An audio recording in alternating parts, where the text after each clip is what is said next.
Yes, Spurs fans, welcome back to the Irish Hotspur and welcome back to yet again another international break. I believe, I think last time I said the last international break was the last one we'll have, but now this might actually be the last one we'll have, at least for a bit of time before we descend into the chaos that is the December fixture period and just the winter of Tottenham Hotspur. And at the minute, I can't really tell what to make of Spurs after that performance against Man United. Kind of going into it, I didn't know what to think of Man United really, and now I'm kind of leaving with more questions really than answers. I've actually really, picked out a good thumbnail here tonight, Dave, where I found Thomas Frank and his tactics board, and we're going to be asking some questions about him in terms of the over rotation because those buttons or those magnets on the tactical board have been moving up and down this whole season in terms of who he's been going with his starting lineup, and that was the big talking point, of course, from the Man United game. Could he have gone with a slightly different lineup? Did he really need to rotate at all, I guess, going into that Manchester United game? So that's what we're going to kind of dissect on. We're still going to be talking about the home form. I really hope that the home form does turn around because I am kind of tired of trying to figure out a way to ask the same question, but I think we have to continue to ask it because it's not really improving all that much. And there was a stat that was banded out, I think, on Twitter that basically since November 10th, we played 20 games in the Premier League, and Spurs have single-handedly the worst Premier League home record of any team, really. I think even West Ham have 6 or 7 more points than we do in the last calendar year. And Thomas Frank has definitely contributed to that. He's managed 6 of those 20 games, and then Ange Postecoglou had 14 of them. So we're going to be discussing some bits on that, a little bit about Richarlison continuing to be the villain, and will we pick him for the North London Derby, and whatever else time we have after that. Good to have the panel back. Good to be back in another international break. Billy, you were saying that you're actually happy to be in an international break, maybe compared to others. Yeah, normally I dread them, mate. I normally, I hate the prospect of 2 weeks without Spurs, but I think it's come at a good time. It's been saturated lately, 2 games a week. Not many of them have been that great. It's been a bit of a slog. Lots of injuries stacking up. So I think it's a good time to have a break, to be honest, mate. Particularly when we look at what's coming over the horizon. I'm looking forward to just a week off, to be honest with you, mate. It's been a bit of a mental slog lately, but yeah, I normally dread them. I think this one, not just for me as well, for the actual squad, I think it's a good time to have some rest days for some of the players. So yeah, I actually welcome this one for once. Yeah, I guess we can also chalk off 2 weeks of Randall Colomwani's fractured jaw. I guess we get 2 weeks back with the international break here. Kulusevski's back on the grass. I saw the pictures today, so finally seeing him in training. Please come back, please. And then hopefully Dominic Solanke can return before year 2027 by the looks of things. Sam, how about you? Enjoying international break or dreading that it's come? Yeah, I'm really looking forward to playing Serbia for the 900th time in the last year. No, don't get me wrong. I think our other game's Albania. So, and I only know that because I looked it up like 5 minutes ago. So I get what Billy's saying, and as much as like I should agree with it, I just don't. I find watching England outside of the cup so boring. Like we started to look really good, and I don't know, since the Euros final where we lost at home, I don't know if it's because I was also there, but I've just like lost so much like passion for the England squad. Yeah, and I'm not even going to bother watching. I can't stand watching England. I'm not going to lie. I hate it. I feel like international break is good for people who like love football that get to watch other players and other national teams play. Whereas like being a Spurs fan and an England fan, there's not really much escapism that can be had either way, whether you focus more on the international scene or on the Spurs scene. But look, I do agree with Billy. We've got 11 outfield injuries again now. That was already tied in with the fact that a lot of us didn't actually think the window was as good as people were making it out to be. So yeah, look, hopefully the next couple of weeks we can get a few players back. As Billy said, I did see that Kulusevski back on the pitch, and hopefully get a few other names back. But yeah, we'll see what happens. From one Thomas to another, both being very boring, and Thomas Frank and Tommy Tuchel. Dave, I think you trade Spurs for an even worse version, of football in the case of Ireland. Hopefully things turn around. But were you looking forward to international break, or did you kind of want to keep the games coming? I just wanted the games to keep coming thick and fast. Look, no matter how bad things are at Tottenham, it's always worse at Ireland, believe me. So, for me, I don't really enjoy these international breaks, to be honest with you, Jacko. Yeah, well, we'll get some people in the house, and hopefully we'll keep you guys company during the international break. Really appreciate you guys all being here with us. Smash the like button as you're coming in, and if you want to support the channel any other ways, welcome to throw in a super chat or become a member as well. We did reserve some time at the end of the show to bring up some of the members' questions. We have Moondog in the house, Logan, Jason Bell, Lazy Ape bringing up a comment about the rotation, which we'll save for later. Big up to you, Nick. Hopefully everything's all right in Brooklyn. Eddie's in here as well. Wayne Bonner saying, good evening, folks. Hope everyone as well. I like Frank. He's doing a good enough job, but the over rotation is starting to annoy me. Takes away any consistency. I think we might save that one as well. Vinny Guy, Rick C, too darn soulful. And then since Eddie came in here nice and early, throw this one at you, maybe Sam, since I know you and Eddie have good back and forths. We have also have the most errors that lead to goals in the league. Wolves are just behind us. That is super concerning. Is that down to the players or is that down to the manager, Sam? I think it's a bit of both. I think it's mostly on the players because I think that what a lot of the criticisms is that we're setting up too pragmatically.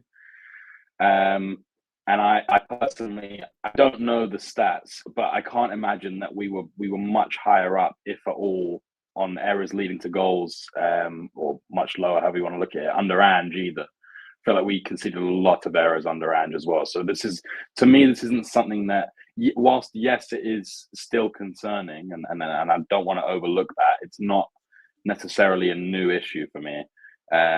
We see it all the time. Players taking too long on the ball. I mean that Sarr one in the Man United game, just absolutely diabolical. And we see that all the time. We just see it all the time. So for me, it's a mentality thing. People think they've got more time on the ball than they actually do.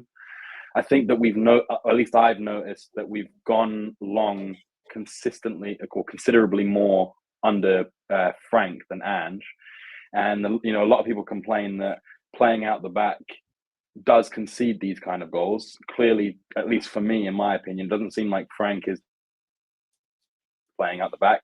If you can get rid or start a counter, then I think that's what he wants you to do. So I think it's more on the players at the moment than I do on Frank, but that's not to say that Frank is blameless. Mm-hmm. I mean, to you there, Billy, I felt like this is something that carried over from last season. The injuries carried over from last season. The attacking woes have carried over from last season, and maybe this as well that MV Joker Davis has brought up. Yeah, and you know what? The funny thing is, you say that. I remember that stat being a thing under Conte and Jose and Ange. I don't know what it is. Like, it must be like a weird mentality thing, because obviously since those managers, this is like a stripped team. I remember Jose specifically calling out at the time. That's a completely new playing squad, completely new style, completely new team, completely new everything. But he was still having this as a situation that seems to follow us around no matter what the manager is. And I suspect it's down to a mentality thing somewhere. I'm not really sure. And then, as we're going to discuss in a bit more detail, there's some kind of weird thing happened at the stadium where it's just there is some kind of mental block at the moment for the players that it might feed into as well. It's a really strange situation because whatever the manager, no one's really cracked the mentality thing. No, I mean, Dave, anything to add to this? I think definitely it shows that there's a clear lack of cohesion between the players on the pitch, and a lack of each other's movement and maybe responsibilities on the football pitch. Now, look, that can be some of it down to quality and just not having the football and brain and stuff. But then I do think it maybe alludes to some of the tactics as well, that maybe the players either don't want to carry out the tactics or are struggling to carry them out. I think it's a bit of both. I think this is another example of things not really changing very much from last season. And, Frank was brought in to, of course, fix and alleviate a lot of these issues. But this is kind of another one of them that I don't know really has been. Injuries continue. I don't think it is the manager's fault, the injuries, but that hasn't been solved or made any better. I think some of the attacking frustrations, still the wastefulness, I think hasn't really been resolved or anything like that under Frank either. I think that was the case under Ange too. And this would also be one of them. I felt like plenty of times, even though we looked wide open defensively under Ange Postecoglou, there were so many goals that I did feel like we conceded under Ange that didn't really have much to do with the system, just kind of being brain dead at times. Whether it was back post, Pedro Porro, Brennan Johnson, we saw that again against Man United with Brian and Mbeumo, or plenty of other case examples that just repeat itself over and over again. It seems like the goal we even conceded to Mbeumo, we conceded a million times last season. I do think though, and like, if we're, attributing this to, Thomas Frank's era, I do think it is a stat that maybe shows the over rotation is killing us because, players don't have them partnerships on the pitch. You see with Simmons and Van de Ven, for instance, the cock up against Chelsea, Sarr and Van de Ven against Man United, it screams to me that, over rotation means, when they're going out on the pitch, they have that lack of understanding with the players that they're going out there and playing with. Yeah. And then Eddie has also followed up for his biggest fan, Sam. Sam, I'm an Aussie fan. At least you lot stand a chance of actually winning something, though it is funny that you guys continue this trophy drought. Any faith in Thomas Tuchel to lift the curse? I mean, I've seen nothing so far that has me overly excited to watch it. I think that what fans of other countries kind of overlook for the Spurs for England fans, and I think it's similar with other fans for Spurs fans. It's like we have over the years had good enough players to win trophies, but we've fallen at the final hurdle or the penultimate hurdle more times than I can count. I mean, in fact, like my whole life has been failing at the final hurdle under football senses. And so it's not necessarily like, okay, like, yeah, we're going to win. We'll probably win against Serbia and Albania and probably score like 8 goals, but that doesn't mean anything to me because I know that we can beat them. Is that not like a millionaire complaining he's a millionaire though? Yeah. No, there's my no steak too juicy. To other teams, right? But when we can do it when it doesn't matter. But as soon as it matters, we fail. So the frustration isn't necessarily that like we're a bad team. It's that we just don't have the cojones to get over the line, which has been the case for Spurs up until obviously last season as well. So I literally have had Spurs and England continuously letting me down. Yeah. I mean, this is an opportunity to probably transition towards the home form question, but it is kind of funny that Thomas Frank has come out, Billy, and asked a bit more of the fans, Vicario as well, and Thomas Tuchel, I think, right, did that very recently too with one of your home games. He came out and criticized the fans. So home atmosphere problems continue with Spurs and England. But Billy, let's get on to this about sort of the home form. I wish we didn't have to keep talking about this. So that's why I'm encouraging the boys to start improving this so I don't have to keep re-engineering this question. The stat came out that Spurs in the last 20 matches, which goes all the way back an exact year to November 10th, that we have had the worst Premier League home record of 14 points. Thomas Frank has had 6 of those 20 games. Ange Postecoglou has had 14. Neither of them have had a great record. Our Premier League form has just been dreadful for pretty much a literal year straight. What do you put it down to? Is it the 2 managers not doing the most? Is it the players not being good enough? Injuries? Atmosphere? Something else? I think it's a really complicated answer. There's many factors that go into it. I think, first and foremost, the thing to say is it's absolutely inexcusable for a club of our size to have this kind of record. To be like 3 or 4 wins behind West Ham and Wolves is sackable offences. You're talking about, this is something which cannot fly for a club like Tottenham Hotspur. It's an absolute disgrace. It's an absolutely disgraceful stat. Obviously, Thomas Frank, you'd portion less of the blame too because he's been here less of the time, 6 of the games. But again, it's carrying over onto him as well. Like whatever is happening is carrying onto him. I'm not really 100% sure. I think there are so many different contributions and different factors for it. I'm always reticent to blame the fans because, as speaking as a season ticket holder, I don't think the club do enough to support the fans in any shape, way, or form. We're charged absolutely through the nose to go to the stadium.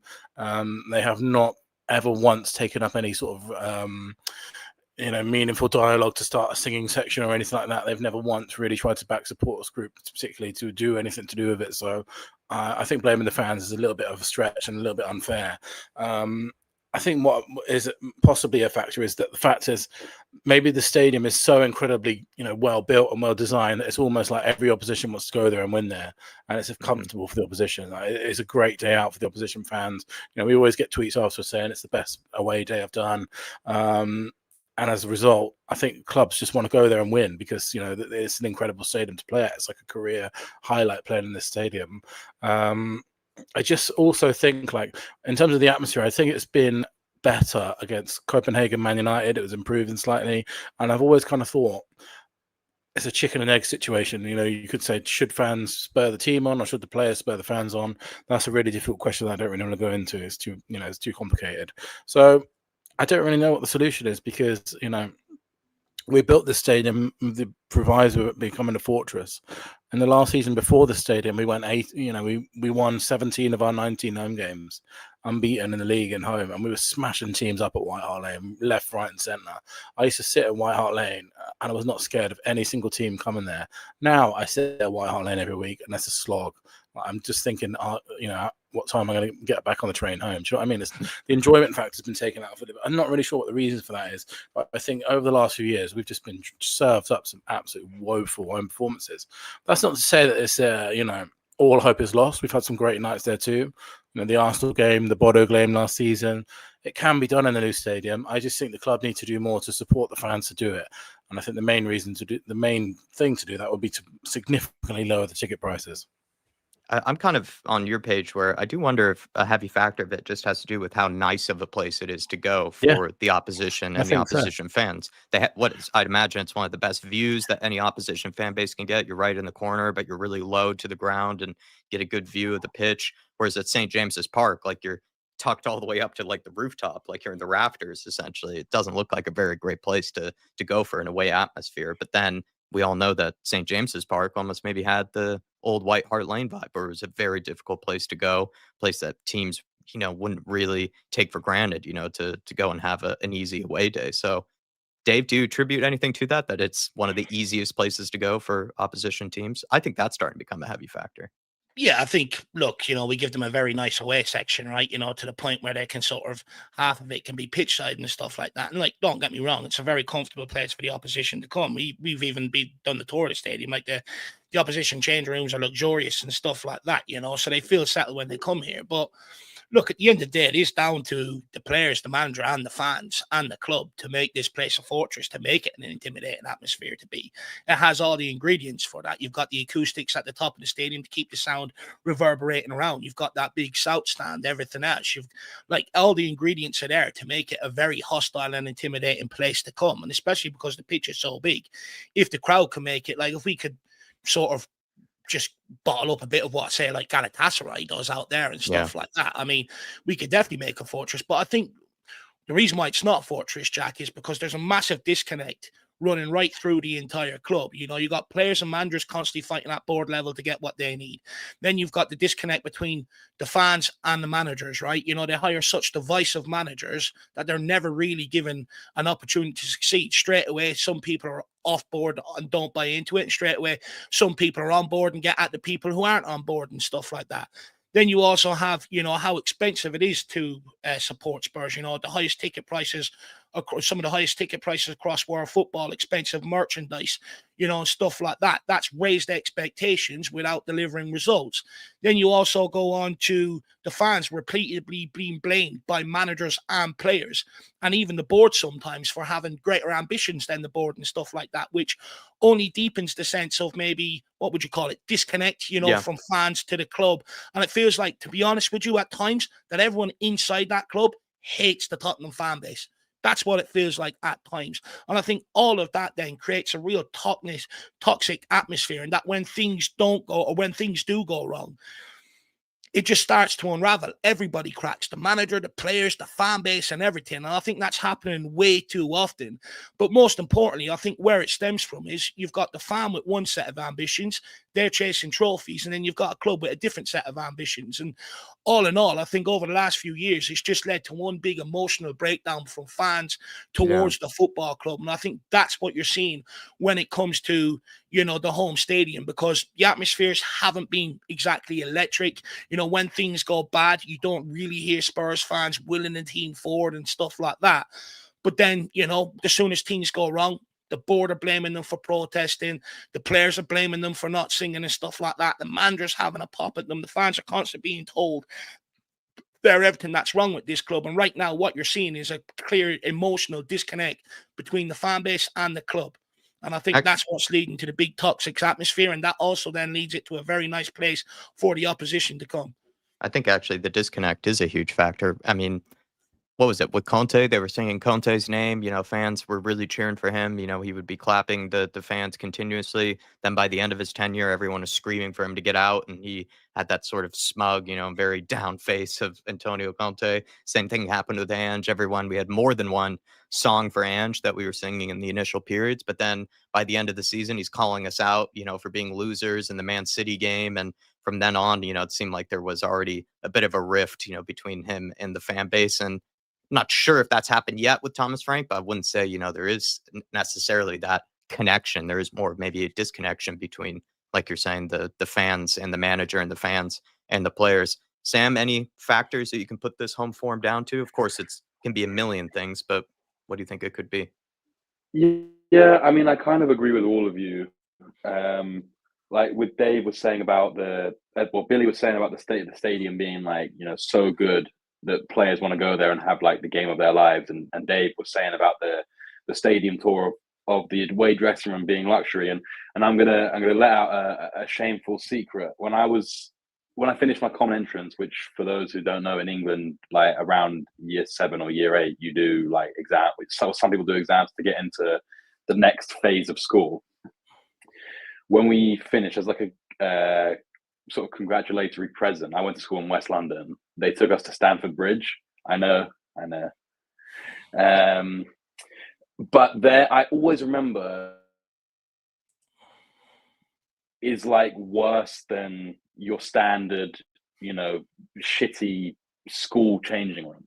And I remember the people saying, like the tour guide saying to us, if you look closely, under the bench, they've got all the players' lockers.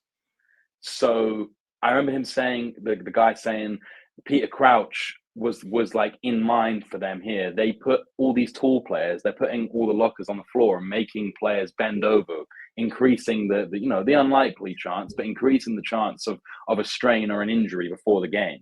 It's also making them just feel very uncomfortable in their surroundings. Yeah, exactly. You look at the stadiums now, and they've got all these padded seats, probably got seat warmers. They could go in there and get massages and whatnot.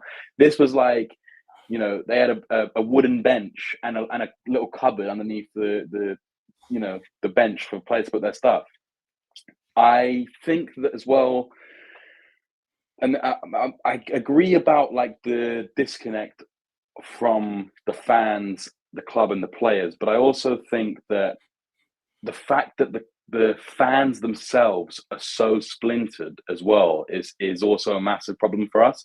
This is not a new thing. We mentioned this a lot last year, that there were the so-called ancestral, the people who were just super negative for no reason, and then the people who wanted the club to get rid of Ange and move in a different direction, as well as countless other tropes of fans. And the problem is that with the social media world that we're in now, all those fans just attack each other. I mean, look at the group, our group chat today, and a lot of us have, I would say, similar views, but we had like an hour-long conversation of everyone going back and forth, like, how do you think this? How do you think that? It's ridiculous. You said this, you said that. It's all one-upmanship from the fans. Everyone wants to be proved right, and I think that atmosphere is not meshing super well. And I agree with Billy. I don't want to blame the fans, because I also think that it comes down to a mentality problem. And I think that we employ too many players that are, quite frankly, cowards. And they need the fans to, you're the best player ever, let's sing your name, whatever. And maybe that's why the away fans, because our away fans, let's have it right, we've got some of the best away fans in the league. I constantly hear our fans singing over home fans. And of course, that's standard, I guess, for a lot of clubs when they do go away, because the away fans are probably some of the most passionate fans, right? But it feels like at home, the players can't get themselves up when, and let's be honest, the fans can be pretty toxic. The first time there's a misplaced pass, you hear the collective, ugh. Or there is a lot of negativity. But again, I'm not saying that is the fans' fault, because personally, as Billy said, it's a chicken and egg thing. But I lean on the players need to create something the fans can get behind. So, as I said, I personally think, yes, it's a disconnect. Yes, it's the stadium being state of the art and everyone wants to play there. But I also think a big reason is the fact that our players can be very cowardly. There's only a handful of players that I would say would stand up to the adversity. One of those players off the top of my head being Tell, and he's 20. And he's a lone player that was going and fronting the fans that were giving him dogs abuse and abusing like all our players, and he was there basically being embraced by the crowd for having the cojones effectively to face up to the pressure and the criticism, which wasn't even really on him. Yeah. So for me, I think it's a mentality thing in the club itself and the players, and maybe multiple managers haven't been able to get across the right kind of mentality shift for our players to actually push on. And as Billy said, this is not something that's new. It's been going on for pretty much since the end of the Poch reign, where our home form has just been abysmal, and it just needs to be changed. How we do it, that's the $1 million question. But this is where I do think it comes from, the Lewis family now that are taking over, start communicating with the fans clearly, which seems like they're doing, but also back it up with ambition in the transfer market. And I think everything you've been saying there, Sam, literally stems back, like the lack of patience comes from the amount of money that Spurs fans are being charged. They're being charged top dollar while giving a Poundland product. It's like walking into Harrods and they're selling Poundland products. It's not right. And that's where fans then become frustrated, because under Pochettino, we've seen a glimpse of how great this club can be. We've seen, how far this club can go without any sort of excuses and stuff like that if things are done right. If you pair the manager up with the right players and all that sort of stuff, everyone has that glimpse, and that's the standard that everyone's holding on to. And anyone that's come in since, if they've fallen below that standard, fans have want them gone, and you can't blame them, because the amount they're being charged to follow this football club, and it's not just by the club themselves. It's like the TV channels, they're extorting fans and everything else. They're extorting fans' loyalty to the game and stuff like that. So ultimately, that brings expectations, that brings pressure. And at the end of the day, when the club when the fan base have one expectation and the club have another, or when the fan base have one ambition and the club has another, and the club is making every excuses, or has made every excuses in the past why we can't do things, why we can't go for success, and the fans are looking at it and going, but you built the stadium, you've generated all the commercial revenue, everything else, to be able to funnel that and to be able to finance that. That's what we were told in the beginning. That's then where the disconnect comes, and that's where the lack of, you would say, trust or lack of sort of patience when things go wrong on the football pitch comes about, because fans automatically turn to, when we're being charged the highest ticket prices, it's unacceptable. And that's where the lack of patience for players, for managers, for everybody that walks into this football club. The reality is, because of the prices they're being charged, and because we got to that Champions League final and didn't win it, that's the standard now at this football club, that anyone that comes in here has to adhere to. But also comes from a lack of communication from the board. Like, if the plan was under Postecoglou to bring in younger players and stuff like that, then communicate that with the fans, so that then they do they've been told what it is, and that they can sort of get behind it and show a little bit of patience in that. But that's never really been there. It's always been, well, we are showing ambition, we want to win, and then they never really matched up in the transfer market. And that's where the lack of patience comes in towards players, etc. So for me, it's just because of one big emotional disconnect between Spurs fans and the club down the years since I've started this. The amount of fans I hear along the way going, do you know what? I've just lost all connection to Spurs. I don't recognize the football club and stuff like that. And that literally comes because they don't feel a part of the football club. When you've got managers out there blaming the Chelsea defeat on the fans, when you've got managers out there, when you've got players out there again blaming results and stuff on the fans, when you've got the board blaming the fans for protesting and stuff like that, all you're doing is telling the fans they're the problem, they're the problem, they're the problem, even though they're the guys that you rely on their money at every given chance you can get and stuff like that. And it's just one big emotional disconnect. And that's what's leading to this. And that's what's leading to the chicken and the egg situation. At the end of the day, the only way of solving this is by the Lewis family communicating with the club through Vino and then backing it up in January, really. I think you guys all touched on really good points that maybe I haven't heard before, because of course the reasons I gave was manager's fault, injuries or whatever. But, Sam touching on Billy touching on the cushiness of, sort of the place to go, I think is absolutely apt. I think that is part of it. I think you're right, Dave, that the disconnect that's there in the fan base is 100% there too. And I agreed with Sam's points as well. I think it's one of those though, where I think it's very diplomatic of you, Jack. No, but I think it's a million different reasons. But I found it funny that you guys, I had, as part of the question, is it something else? I think you guys gave me 3 different things of something else, basically, instead of the list of things that I came up with. It's more layered than Frank's haircut. And that's layered, believe me. It's a lasagna of reasons, really. I think Dave is right, though. It's an easy fix. Like, if you think about why the atmosphere was so good at White Hart Lane under Poch, and there's a misconception in the fans as well that the atmosphere at the old stadium was incredible all the time. It wasn't. It was great at times. It was unbelievable. The best atmosphere you'll ever experience. But lots of the league games at the old White Hart Lane, it wasn't that good. So how do you get the atmosphere good? You just have to get the fans to believe in the ambition and the belonging to the team. And I guarantee you right now, if we're in a title race currently at the moment, the atmosphere at the stadium will be absolutely rocking every single game. All fans want to do is believe that their team is on the, trying to do something and trying to achieve something. And how do you do that? Go out and spend in transfer windows. You look at an ambitious club, look like you actually want to win trophies every season, and then the fans will be right behind you. So it's quite an easy fix, I think. If we go out and spend loads of money in summer and buy some really high quality players, which we continue being promised is about to happen, and I'm sure fans are going to go into that stadium excited. That's we just want to feel like we belong and we're watching a team of ambition. So I do think it's an easy fix if they want to do it. Before we get to Eddie's very generous group chat lore and conversation, just maybe one last little point that William Webb is bringing up here. When we play the ball quicker and show quicker movement, the fans seem to get up. So often the play is just too slow. I think it's 2 different things, where with Frank, it's style of play. I think the fans do kind of get lulled into like a bit of a sleep because it's not very entertaining and there's not really a whole lot of quality happening.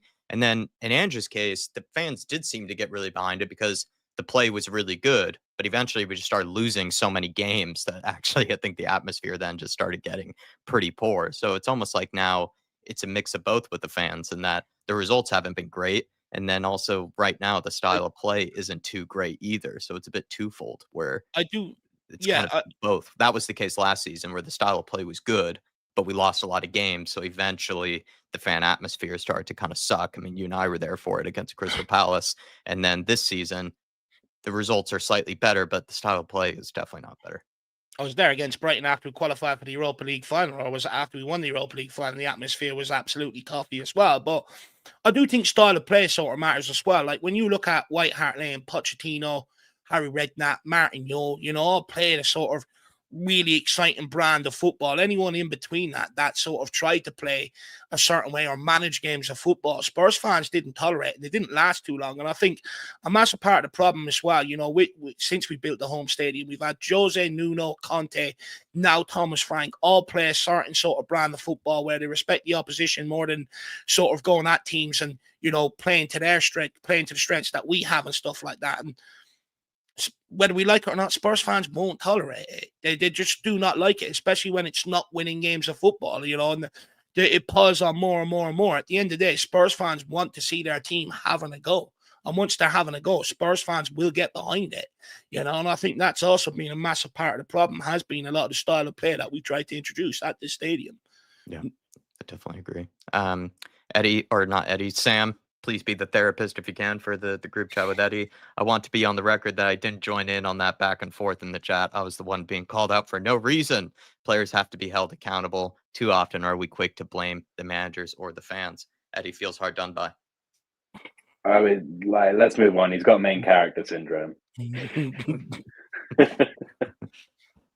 Eddie, appreciate the support, man. Listen, you're almost like Artist T, where you're carrying over the members group chat stuff into the live chats, and I'm pretty sure almost 90% of the people might not know what you're chatting about. But that was brought up by Sam that in the minute, with the fan base, there is a bit of this, and it probably carries over into the actual stadiums, where everyone has their own take on things. Everyone sort of sees the game through different eyes. Maybe has a love for a manager, or love for a previous manager, or love for certain players versus other players.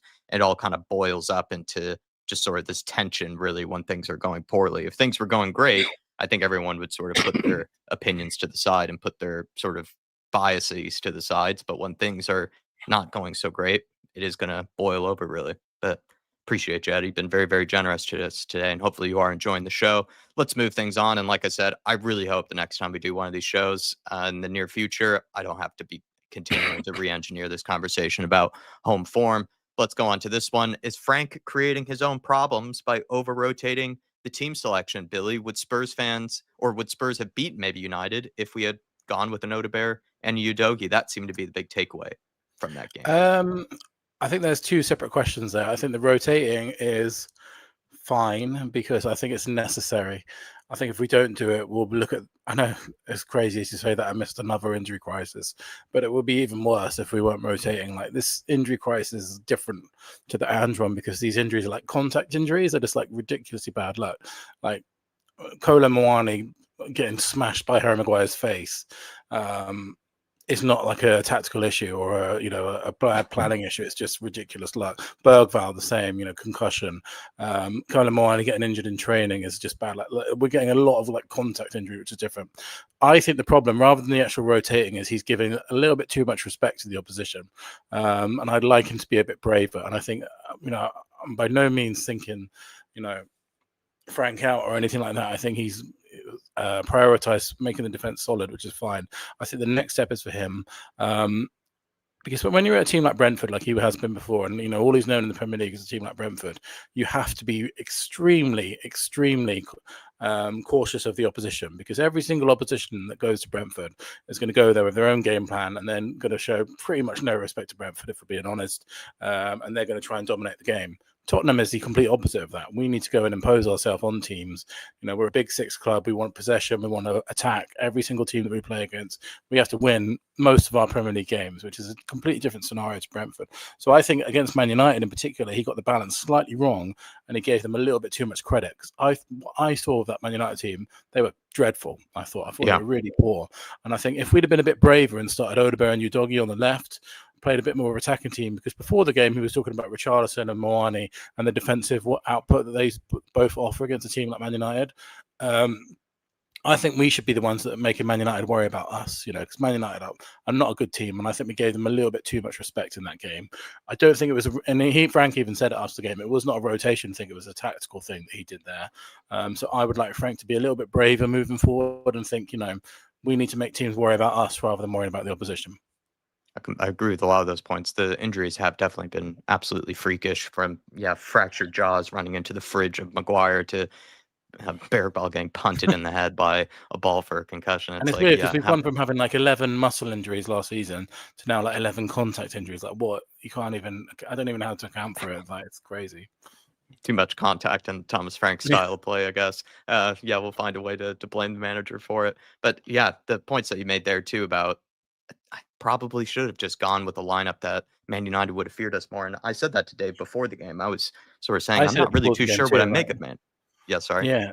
I said exactly the same before the game. Like, Odegaard has to start this game because he was, he came off probably one of his best performances against Copenhagen, and our most natural left-sided player.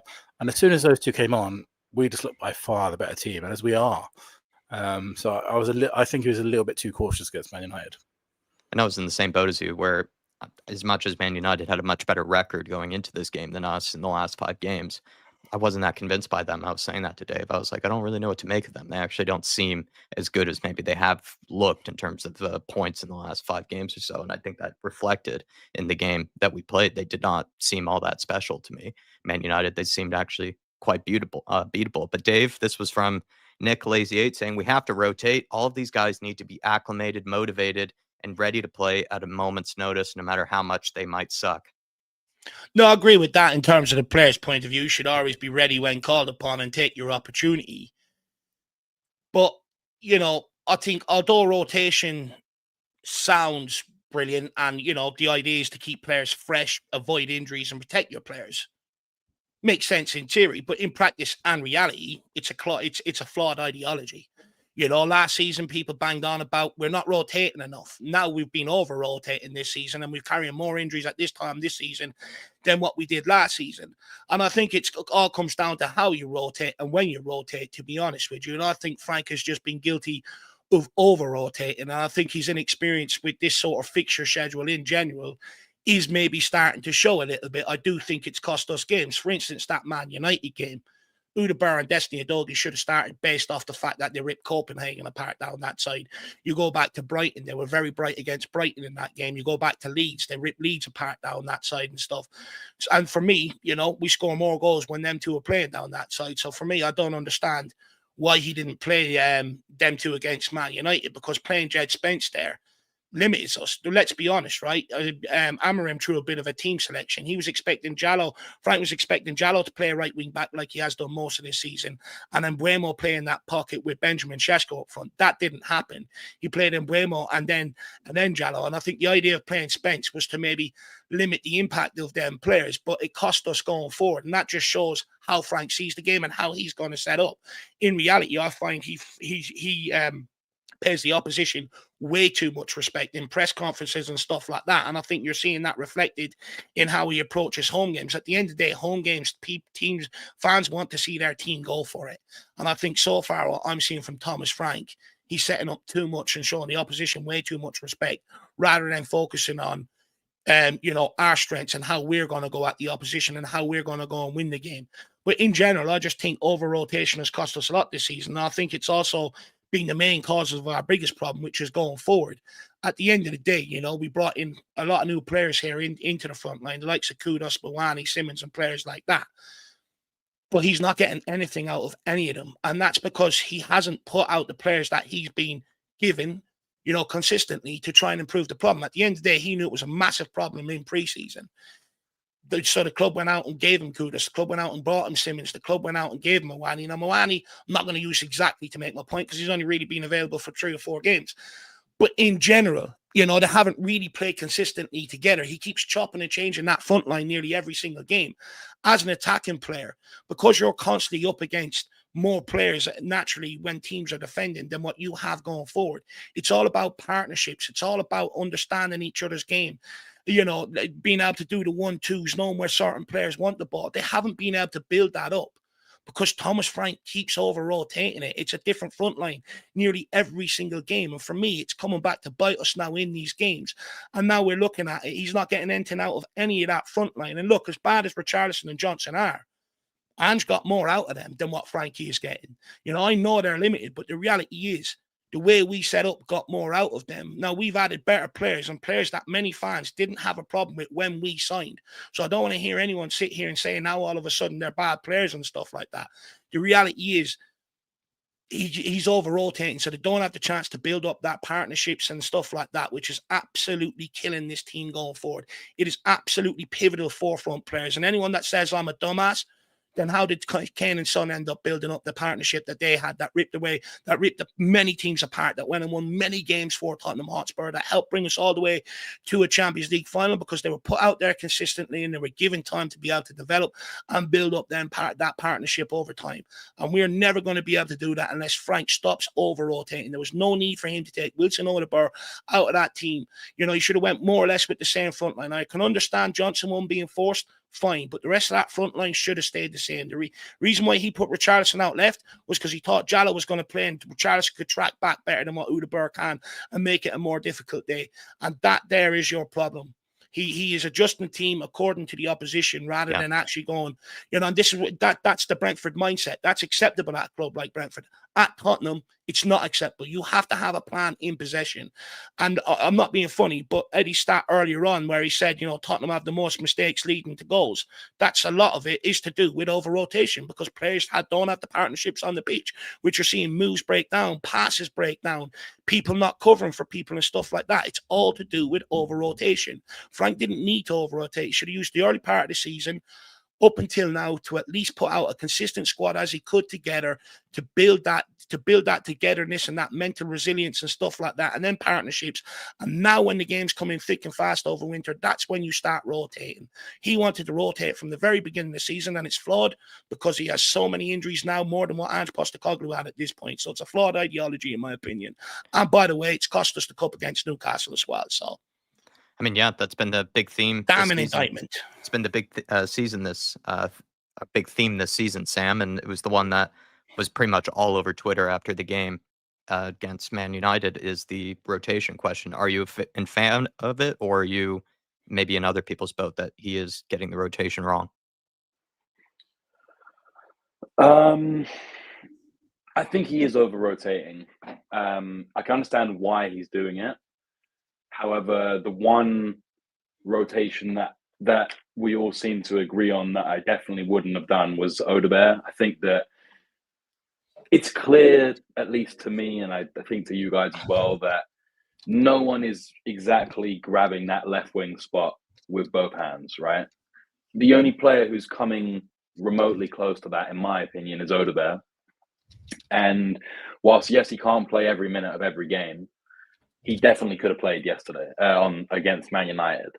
And if he keeps saying in the media that he thinks Odegaard's doing good things and, he could be a good player for us. And it's like, well, he needs the consistency and the belief. You need to, even if you say you believe in him, you need to show him that you believe in him by letting him play in these games rather than, in my opinion, making the wrong choice of starting Richarlison and Kolo Muani together, not because his idea couldn't work, but for me, you can't, when you've got so many injuries to your attacking line, how can you try and change the game if it's not working, if you start both your strikers? So for me, that was a big mark against him. I can understand why you would start Spence over Destiny, as much as I also understand why people think it was wrong, because Destiny offers you so much more going forward down that left-hand side. I do think that the rotation of Destiny will be important because we very easily could end up with a Ryan Sessegnon part 2, because we've already seen Destiny have like 4 or 5 injuries since he's come. So for me, that is concerning on Destiny's part. And yes, I would have liked to see him start, but again, I can understand why. And I just wanted to say, I agree with you, Dave, that like we've brought in good players, but as in attacking players, right? And as much as Simmons hasn't hit the ground running, and Muwani's missed a few sitters, they're not bad players, right? They're definitely not bad players, and they're probably improvements overall. But then I think you have to give the context of we also lost Son, Solanke, Maddison, and Kulusevski. So we brought in 3 players and we lost 4. So for me personally, I don't think that's an improvement. It might be an improvement when those players come back, but for now, I don't personally believe that it is. And on top of that, you've got a new manager. Yes, he's not new to the league, but it's a new manager with new players who hasn't had enough time. You can say I'm giving him too many excuses, and I'm sure that the chat will, but he hasn't had enough time to implement what he needs all over the pitch. Because I think that we can all agree defensively we look a lot more solid. Yeah. But in an attacking sense, which is probably the main issue for us right now, I don't think he's had sufficient time to do all he needs whilst having players that already like know the league, for example. And I think that these players can come good. You're the likes of your Travis and whatever, but you spoke about as well about partnerships, and these partnerships haven't developed yet. And yes, that is being hindered by the over rotation. I'm not denying that. But then I look at, Kudus is an enigma, right? I don't know. I don't think anyone, even him, knows what he's going to do as the ball is coming to his feet. So it's going to take a bit of time before, our fullbacks and our right-sided players that comes down to get used coaches, to it. though, Sam. Like like for instance, like when the ball comes to the right winger, good coaches will say, right, well, these are your options. They simplify it to a certain degree, but they say, look, these will always be your options when you get the ball. I don't see that being coached right now at Tottenham. For instance, Xavi Simons, how many times did he get the ball against Man United? Didn't have anyone else either side of him or ahead of him to be able to play the ball in behind or to be able to play the ball too. That's because Thomas Frank is setting the team up to make sure we're defensively solid to try and keep us in games. But there's been no coaching whatsoever on the attacking side of the game. Like Johnson, everyone's argument last year was he scored goals. No one can really make that argument from this year. Richarlison, as bad as he is, he still went on purple patches under Ange. He looks a shadow of his former self right now. You bring in Kudus, a player that was a game changer at West Ham, slowly fading as the season goes on. Colin Moani, we put him in for a couple of chances against Copenhagen, but what other games have we really supplied him with any chances? Xavi Simons constantly being chopped, changed, left, right, through the middle, in and out of the team. It's not helping the guy settle. And there are things that Frank isn't doing with this front line that isn't helping the cause. Granted, I am not going by any stretch of the imagination, because I do think this happens a lot, that anytime anyone brings up any maybe critiques of Thomas Frank, people always jump to, oh, you want him gone, this, that, and the other. By no means am I saying I want the guy gone, and I will give the guy time. You are right. He does need time to be able to, for the players to understand what he wants them to do and stuff like that. But at the end of the day, if he wants to keep this Tottenham job long term and he wants to take this club forward, I'm only pointing it out because it's an area that is a flaw in his game, in his managerial tactics, that he has to change if he wants to survive at Tottenham long term. That's why I'm only bringing it up, because at the end of the day, being defensively solid is great. But one thing I've maintained, and I've always said, even when it came to people saying get Son out and get Kane out and stuff, scoring goals is the hardest thing to do at this level, and do it on a consistent basis. And at the end of the day, that's what puts points on the board. That's what puts a lot of draws on the boards. That's what puts wins on the board, and that's what buys buy-in, and that's what gives people belief in the manager, etc., etc. So it is so important. And yeah, his teams at Brentford scored goals, but a lot of it was crash bang wallop football. You already see fans so quickly getting disengaged with it, disinterested in it. And it's an area he needs to improve on if he wants to bring people along on the ride. And that is so important. But I agree with a lot of what you just said there. But with Johnson, over the Ange tenure, in my opinion, Johnson got the goals that he got because we couldn't attack down his side. We basically played down the left side 90% of the games. But at least one part of the system set up to get the best out of a player. That attacking system 100%. to get out of any player. 100%. The other thing I'm not 100% on. Yes, Xavi was good against, or he had good moments against Man United, and there weren't players to run off. But there has also been a number of games this season where the balls come to him, and we have had options, and he's not performed well or got the right option up. He's been falling over a lot, overplaying passes, and this isn't me again, as you say, like me criticizing. No, there is an element of that. There is. Yeah, but me criticizing Xavi isn't saying, oh, he's shit, get him out of the club. I'm just obviously offering the other side to. We 100%. Don't know exactly what's going on behind the scenes in training, and someone put in the comments about Justin Cochrane doing a lot of one-on-one coaching, and I think that you can see that in Johnson's game. As much as he's still pretty crap on the ball, I think that the funniest thing about this season is every time Johnson takes a man on, it's like the entire fan base is like, oh my God, Johnson just took a man on, and it's all over Twitter. So for me, there are improvements, right? And I'm not saying that's we're amazing. I just think it's going to take time, and I think that we can make the excuses about the injuries, but I do think it's a valid excuse, at least for now. We're what? We're 11 games in or something. That's for is that his whole tenure, something like that? 13 games? Yeah, it's 11 games. 18 games in total across all competitions. But that's Right. also why players shouldn't be tired and we don't need to rotate. It's only I agree with you. I'm not here debating about the rotation being a positive. I can understand, as I said, I can understand why he's rotating, and I think that, as I think it was Billy that said it, if we hadn't been rotating, we'd probably have more injuries than we do. And I agree again with Billy that we have been very unlucky that a lot of these injuries have been impossible to avoid, in terms of, Bergwijn gets hit with the ball on the side of the head and he's out for 2 games. Kolo Muani, as you said, breaks his jaw. So it's frustrating, and there's a lot that Frank needs to do on the training pitch to get it right, because we are showing way too much respect to the opposition. And I think the United game specifically, they're not a great team to judge it against, because they're kind of in the same boat as us. On their day, they can beat teams and they can look really good. But when we played them, it just felt like it was neither team's game, and it was just two kind of average teams going at it. They had 20 minutes or whatever in the first half where they scored. And then, to be honest, I thought the rest of it was us. Whether we dominated or not, that's an argument for another day, I think. But ironically, Sam, it was two teams that set up to counter each other's threats against two teams that carry very little threat.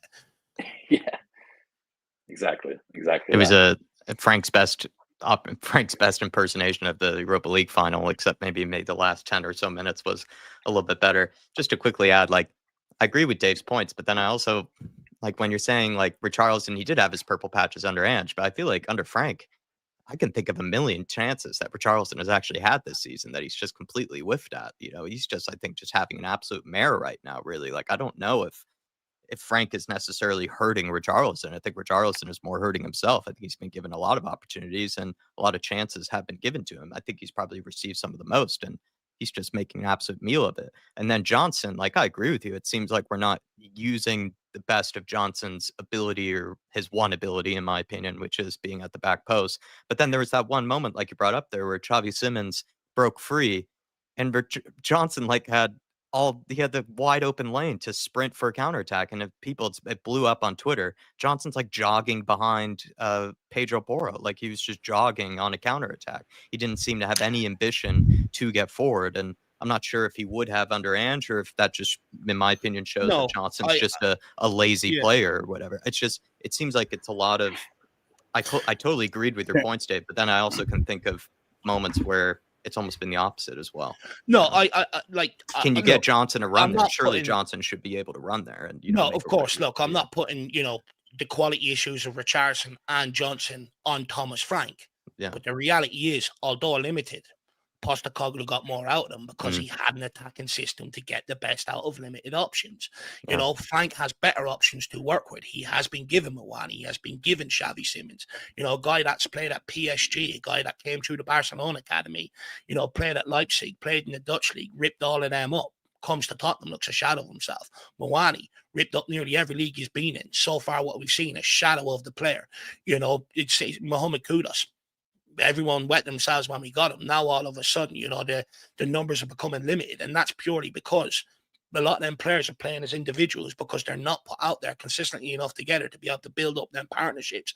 And it looks like going forward, there doesn't really seem to be any sort of plan to a certain degree, or any patterns of play. Like when you get the ball in this position, this is your option, this is your option, this is your option. So when they get the ball, they automatically know they have options. But if there's also a part of it, the attacking players need to feel the game. Sometimes if there's space, just go into it and stuff like that. But in general, I don't think there's really been any coaching across that front line. And Frank has been given better options to work with than what Ange Postecoglou has. And at the end of the day, if Frank wants to survive this job long term, it's an area he needs to sort out. He doesn't have the same excuses as Postecoglou because he has better players to work with. Can I just go on a little bit of a Xavi thing? Shout out to Nathan Clark, who tweeted about this. He might have seen the thread doing the rounds. So he was basically did a deep dive onto how many times we find Xavi in the pockets in the attacking third. and we're averaging over across this. I think he's made 15, 16 appearances for us. We're averaging 3 times in a game, which is obviously really low. Across the 18 games, when we do that, 25% of the time it leads to a shot on goal, which is obviously pretty decent. Basically, obviously, we all know we need to get Xavi on the ball in the danger zone. It's going to lead to a chance more often than not. The big problem is, and it is generally getting more and more, like the Copenhagen game is by far the most times we found him in the danger zone. Man United game again was a bit better. But big problem with that is, on average, who do you think is the number one player that finds Xavi in the pockets at the moment? Any ideas? Well, Romero? just a quick like, was that not the same? A lot of us criticized Maddison over Ange's tenure. Yeah. Was that not kind of the same thing? Because I've said it before. Maddison basically played left back under Ange because he sent the fullbacks forward, and Maddison effectively picked the ball up from the centre backs and tried to drive with it, which hardly worked. It was a different system under Ange, though, Sam. We only played one holding midfielder with sort of 2 number 8s or 2 number 10s.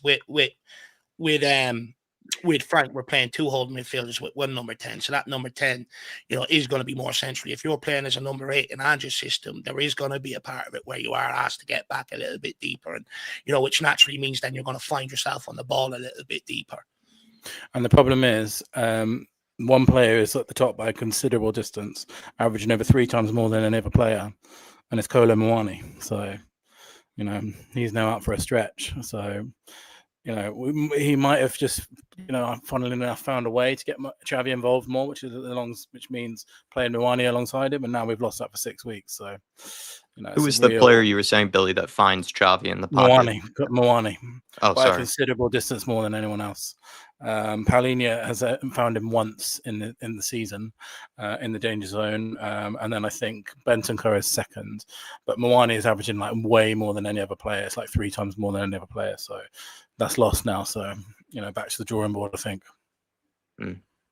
Yeah, I mean, I do feel like Xavi is also kind of a bit of a conundrum so far this season, where in the last 2 games, I think he's looked really good against Copenhagen. But then in other games, I was like, get the ball as far away from this guy. He's, sort of a walking giveaway at times. But I do agree with maybe the solution to what Dave is saying, and this is where Frank needs to realize this, is that if he's feeling like, there needs to be this chemistry between the players, there needs to be sort of the connection that's being built. And Frank would probably say, oh, we just need time on the training ground. Well, you're not going to get that because you're playing every 2 or 3 days. But if you do rotate slightly less and you do continue with a similar lineup and with players that you have faith in, those bonds and that chemistry will be built in the game. So of course it'd be nice to build it on the training ground, but if you don't rotate as nearly as much as he has been, maybe those relationships would actually form a bit more naturally. It's his one way to get out of this. And I do think, you have to, as Sam was saying earlier, you have to count on the fact that imagine Kulusevski playing with Xavi. It would be such a different picture. It really would be. Like, they're made for each other, really, finding each other all the time. That run that frustrated all of us against Man United. You just know Kulusevski will be up there and on his right hand side. Those bursts up the field that Kulusevski does. I think it's just a bit unlucky that he's never had one of Maddison, Solanke, or Kulusevski playing alongside Xavi, because I think that'll be a real difference. But I do think a part of the problem, though, is that in general we sit way too deep. We sit way too deep, so that when we get the ball, you don't really have any players forward to be able to pass it to.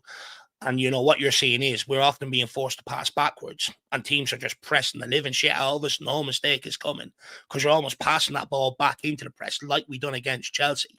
And it's a huge problem. So I do think, in that regard, Frank has to find a solution within the system. At least keep one outlet up there. For instance, drop your 2 wingers and Xavi Simons back, but at least keep a striker up there as an outball. Against Monaco, one of the biggest problems was everyone sat so deep that when we went to clear the ball, there was no one up there fighting for it to try and pick up a free kick, relieve a bit of pressure, or even just hold up the ball and let players get up, out of our own box. And that is a tactical sort of, stuff that is issued by Frank to the players. And I think that is something that he needs to change, in order to sort of move forward.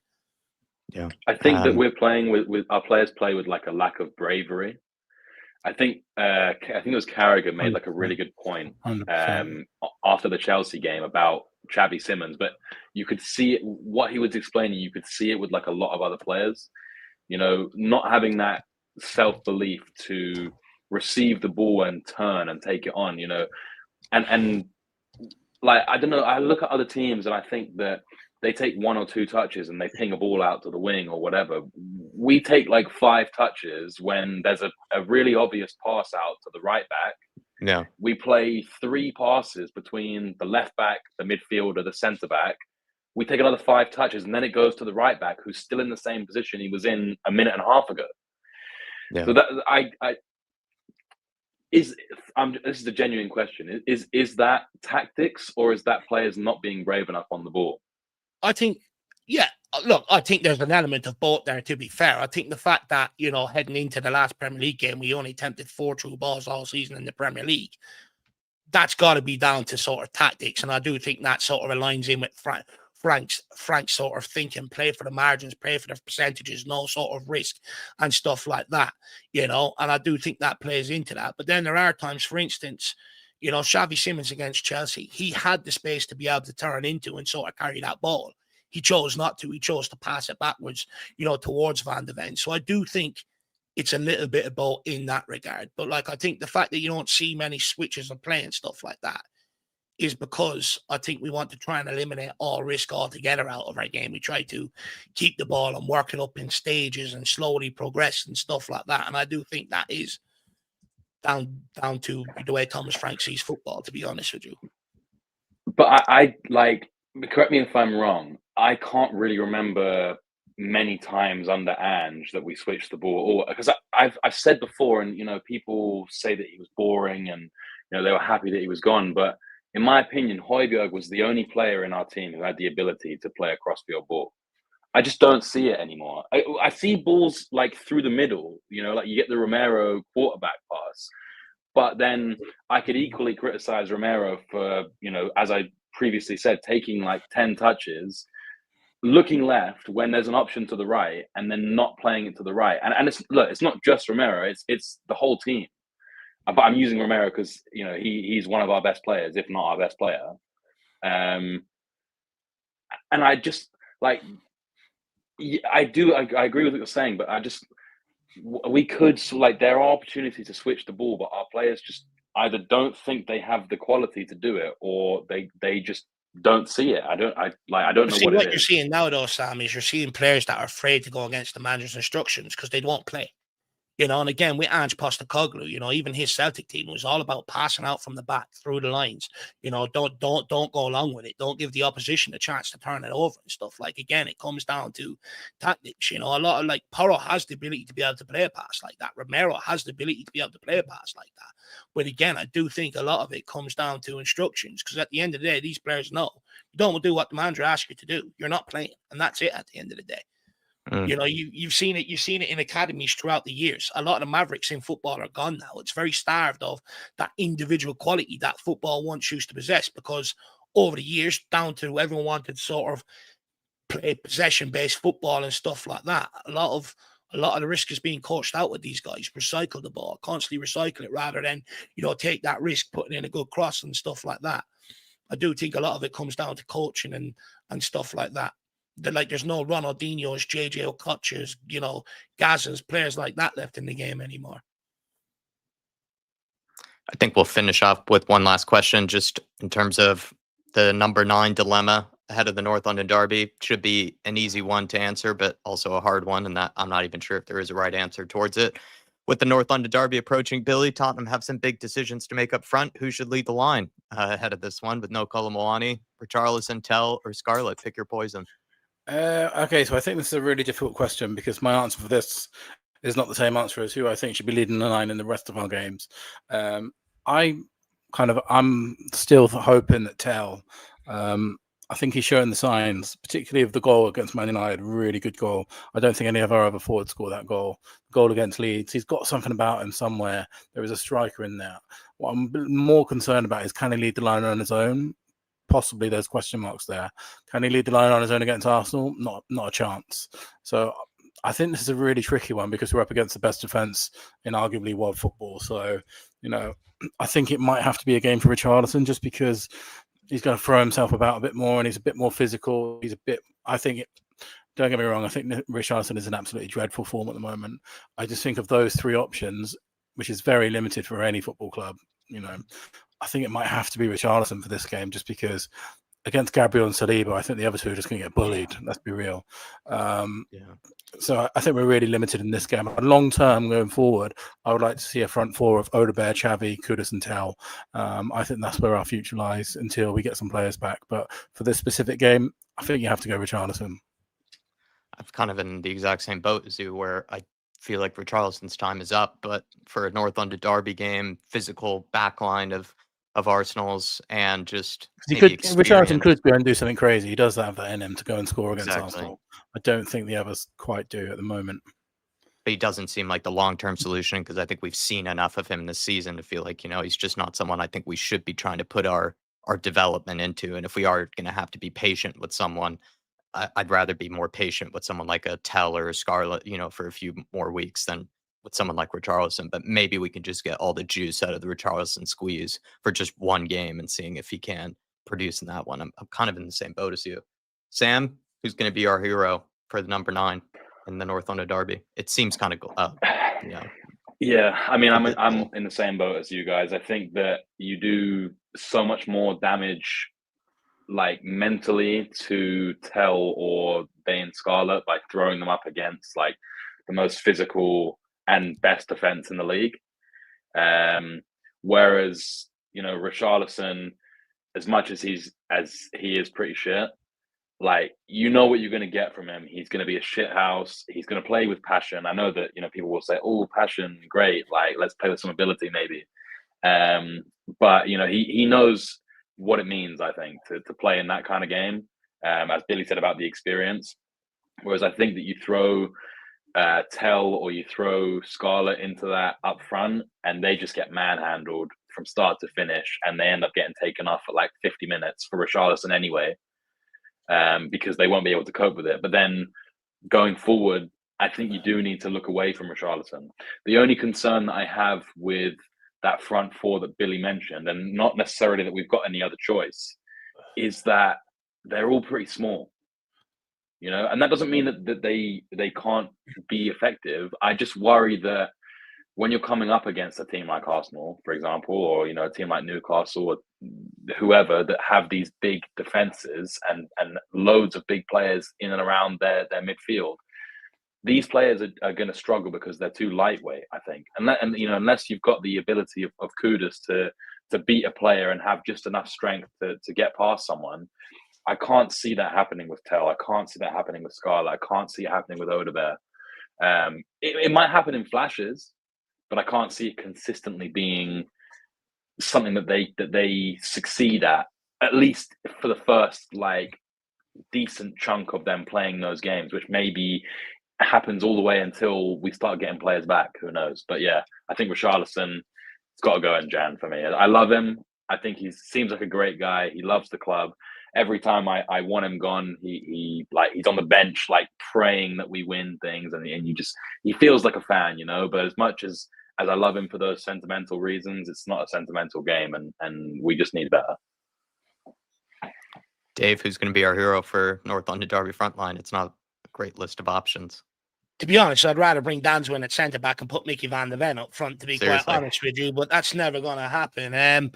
Look, to be honest with you, I would rather play Tell, because I don't think we're going to get many chances against Arsenal. They're a very stubborn backline, and we don't create a lot in general.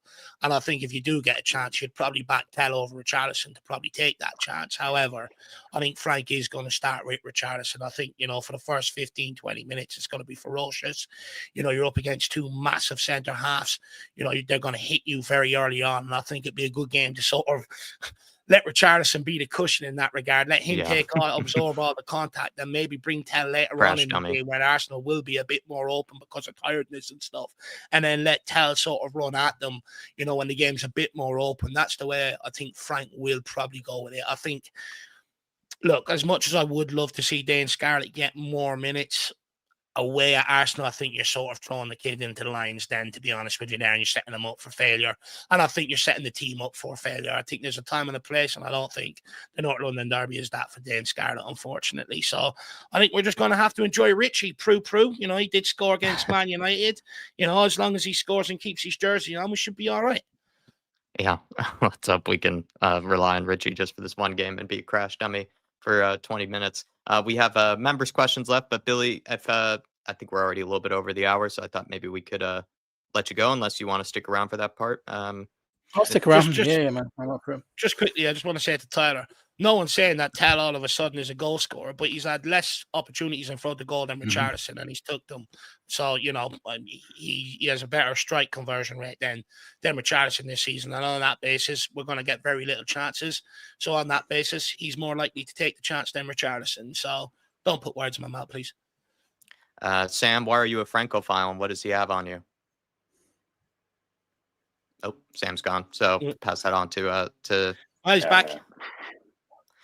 we're doing the members' questions with Artist T here. So Sam, where's your Francosexualness coming from? I'm not actually. I think it's the inverse of what Dave said about, like, if you criticize him, it means that you must want him gone, and defending him means that, you know, I want to bet him. Where are you on the 1 to 10? Where are you on that meter? Just to humor Artist T. I think I'm a 6. You know, I think it's better than average. I don't think that the attacking stuff is strong enough to be a 7, but I am impressed with how we've turned around, you know, being more open than Katie Price, and now, you know, now we're actually starting to have some sort of defensive system, and yeah, look, I like Frank. I do. I want him to succeed, but I'm, you know, happy to criticize him. My concern with comments like that is that comes from I don't know specifically with artists, but I feel like a lot of people ask those questions because they still are negative that I wanted Ange gone. But it's like, I gave Ange a season and a half. I wanted to you know, get on his back after 20 games, but I gave him the respect that I felt he deserved. I gave him time, and ultimately my initial instincts were proven right. I'm not saying that because I'm giving Frank time, that means that I'm going to be proven right. I hope I am, but, you know, I'm not in love with Frank for sure. I think Artist. He's that a 10. No, I think Artist. The reason he was muted and he had his camera off, he was just taking down the Frank poster that he had behind him that he was hiding. Let's give this one to Dave. How long until Frank realizes Richarlison shouldn't be in the starting lineup? It took him a long time to recognize that Bentancur and Palhinha didn't work. Look, I think he knows that, to be honest with you, but, like, you know, I mean, who else has he got to pick from right now? You know, he has to sort of play him to a certain degree. I think the plan would have been to sell him in the summer, but there's no suitors. At the end of the day, I think you got to remember, when it comes to Richarlison, you're not buying the potential that you had at Everton and stuff like that. You are buying damaged goods. And, you know, the guy, you know, he spoke about struggling with his mental health and all. And I'm not being funny, but, you know, a lot of clubs aren't going to want to sort of sink money into that or take that gamble at this level anymore. And I think we're going to find it very hard to sort of offload Richarlison. And Billy, do you think Frank is making the same mistakes as Ange Postecoglou, as he's not helping himself due to how he sets us up and the lineups he puts out? No, I don't think he's making the same mistakes as Ange, because Ange pretty much played the same team every single week, regardless of the opposition. Frank is the polar opposite of that. I think you couldn't really find two managers that are more different. Ange is all about his philosophy and sticking to it. And whoever we play against, we're going to impose ourselves. Frank has so far been quite the opposite of that. He's, you know, pays much more attention to the opposition. So I don't think that they're saying, you can argue that they, you know, both didn't put out the right teams at the right times, but it's for different reasons, I think. Yeah, I'm in complete agreement with you. It's almost like they have Frank's issues, or that they're almost like the polar opposite, right? Literally. Yeah, like and then there comes with their own issues with that. But yeah, they're not making the same mistakes. We just want someone in the middle. They're making the opposite mistake. We've gone too far the other way, possibly. No, we love to pendulum swing. Do you think Frank will learn from United, or do you think he'll put out another experimental lineup against Arsenal? I maybe would say, Dave, an experimental lineup, I don't think we would be too much against, because rolling out with the same team that he's done in the past might not be enough against Arsenal. Maybe you do have to consider a 3-5-2 or some sort of Everton-like formation or something like that. I don't know. It might just have to be mad scientist time for this game. Look, I think, in general this season, he sort of played largely, the 4-2-3-1 or the 4-3-3, whatever you want to disguise it as. But I do think against Arsenal, I think there could be a conversation around, should he go with 2 up top, and sort of push Kudus as one of them strikers, similar to what he done against PSG. It sort of worked well that night and gave us a foothold in the game. I think there's an argument around it. And at the end of the day, I'm not being funny, but that's what many fans were excited about bringing Frank in for, was for them sort of surprises on the day and stuff like that. So that's what you can't do is have the same approach you did against Chelsea or Man United, because he will lose a lot more fans if it doesn't work out well against them, against Arsenal, if there's no game plan in possession. I can tell you that. I think everyone realizes Arsenal are better than us and they have much more quality, but if there's no game plan in possession, fans won't tolerate it. I don't think I'd be too upset if he went with an experimental lineup, to be honest, Billy. I think this is the game where, if we're talking about him being overcautious, this is the game where you need caution, right? Like, it's a horrific. There's an element of caution, but there always has to be an element of when you do get the ball, what's the game plan to get? I would like to see the same team that we played against PSG. To be honest, it worked well against PSG, and Arsenal are a similar kind of. They're going to have 60-70% of possession likely against us. So, I think the key if he does that, coming in. I think the key if he does that, though, is I do think he has to play Sarr in there, because I think people forget how important Sarr was in that role, supporting Richarlison and Kudus that night.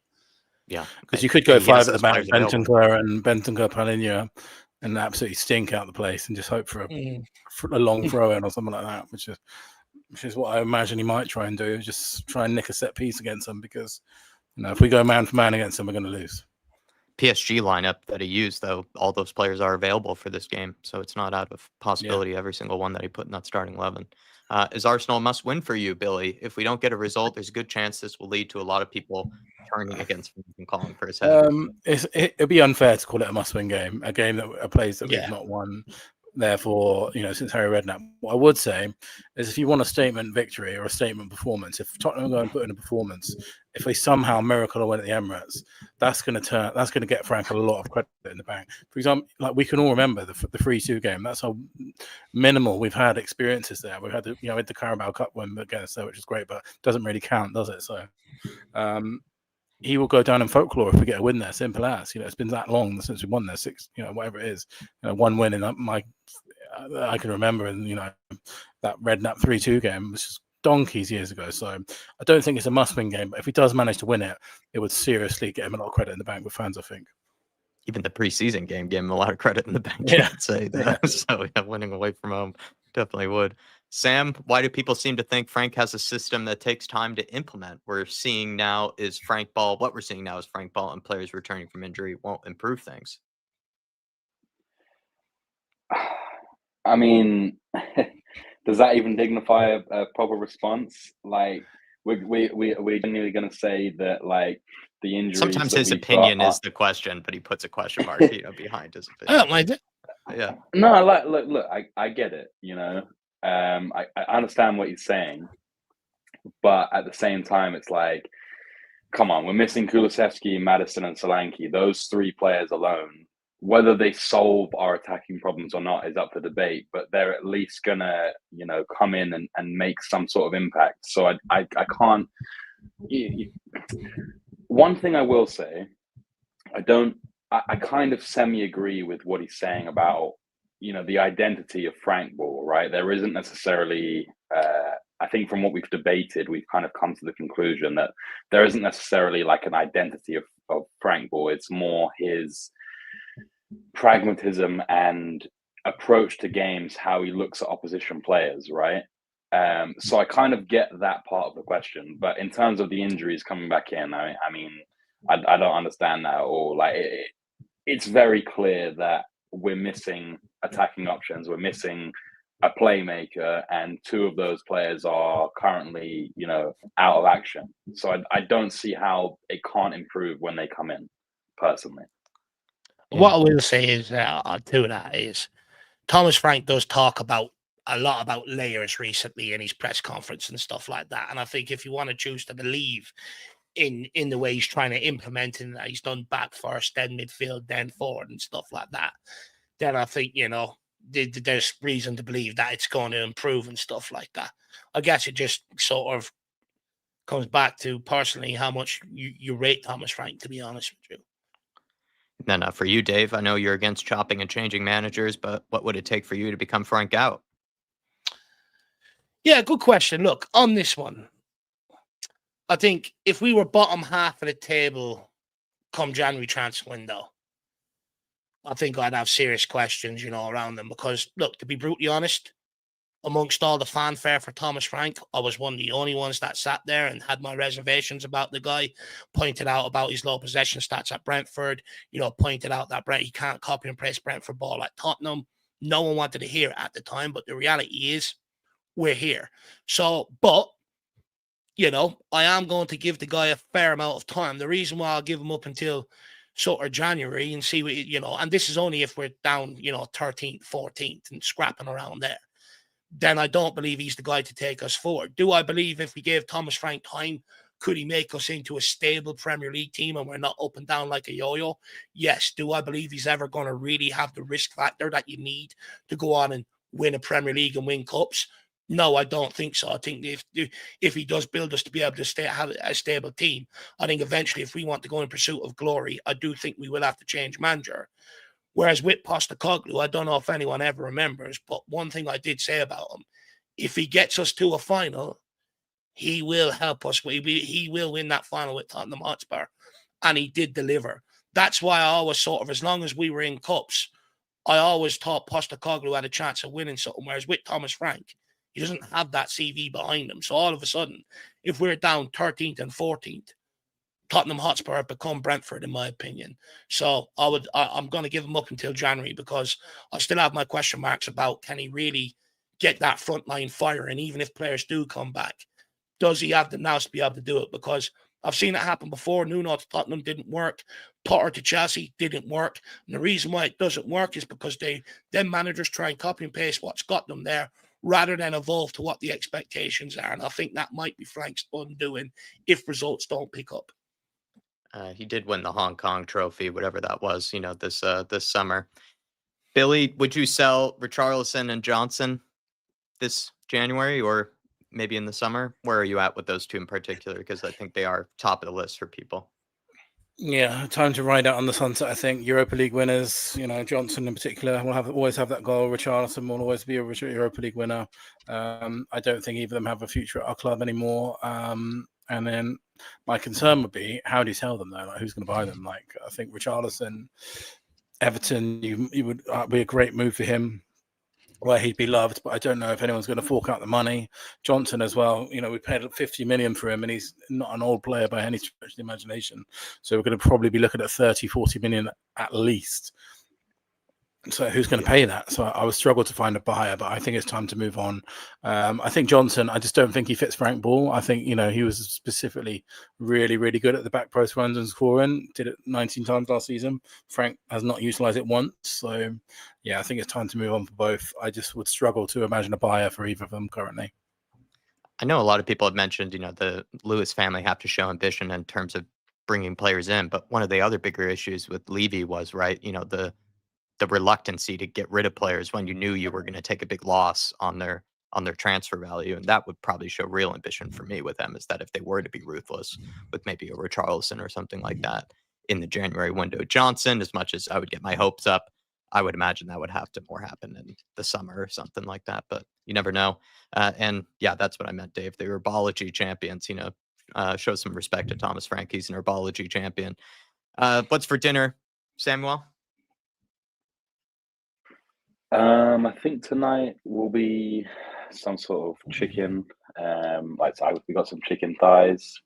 Throw it in the oven with some celery, bit of onion, bit of mushroom, maybe some basmati rice on the side. Nothing too special. Oh, all right. The guy we've had recently, the Irish Jack, has really been stunting on us in terms of some of his meal preps and everything. And Yeah, Billy, it's ridiculous.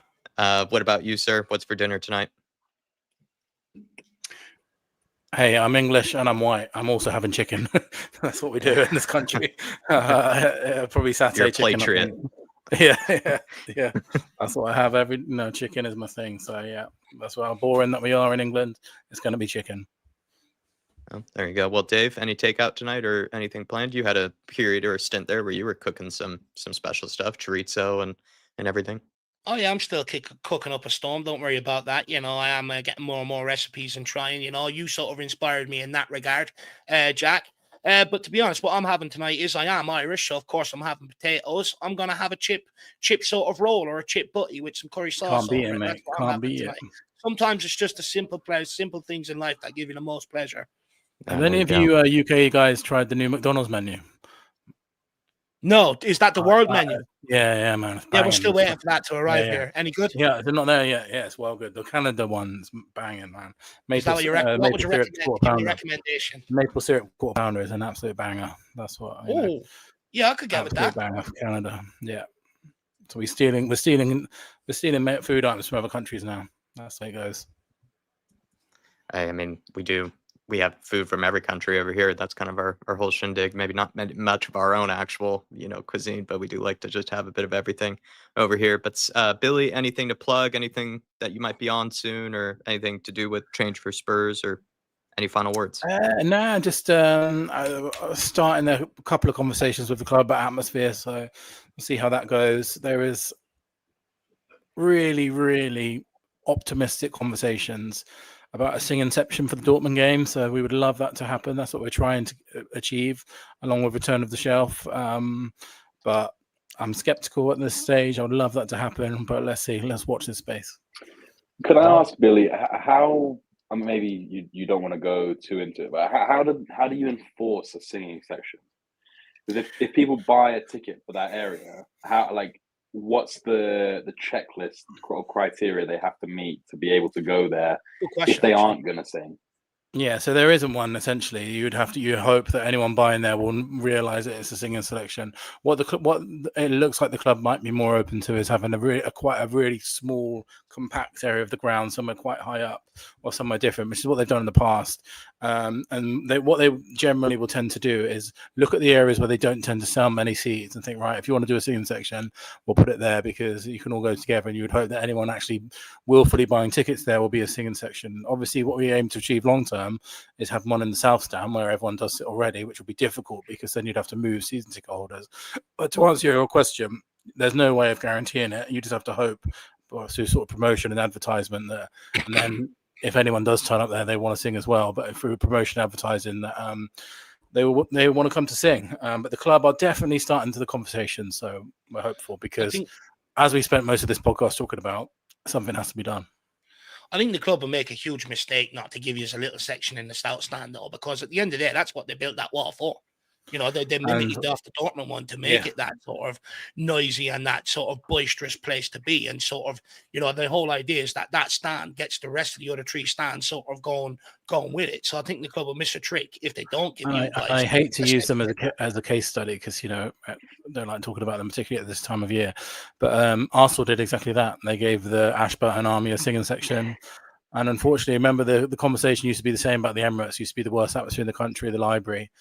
Unfortunately, they've turned it around and it is a much better atmosphere there now and certainly better than our stadium. So, hopeful that's the way forward. And I imagine that was Vinay who did that at Arsenal. So, there's hope at least.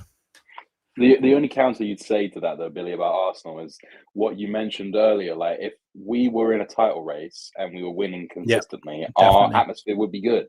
So their atmosphere has been good in the last 3 years since they've been in those conversations. So as much as I agree 100% that they've done well to improve their atmosphere, I do wonder if that's also inflated because of their position. Yeah, and another good one to point out is Crystal Palace as well, who have always had the singing section at their ground, and they're fantastic. A much better example than Arsenal, I would say, because they've been doing it for years, and they're not necessarily in a title race every season.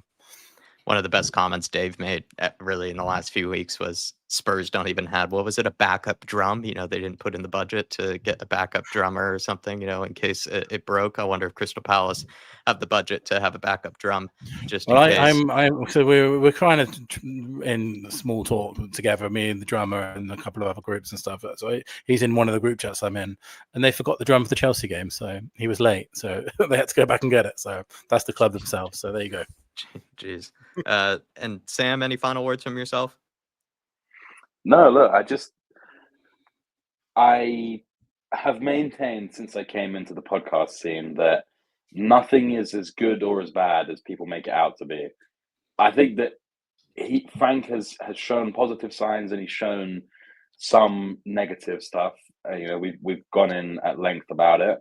I just hope that, you know, as I said, the injuries, that once those players come back, that, you know, we can start to actually push on. In the meantime, we need to see some sort of attacking change, because we can't, even though we're, you know, going into that United game, we were the top scorers or whatever, or going into the Chelsea game.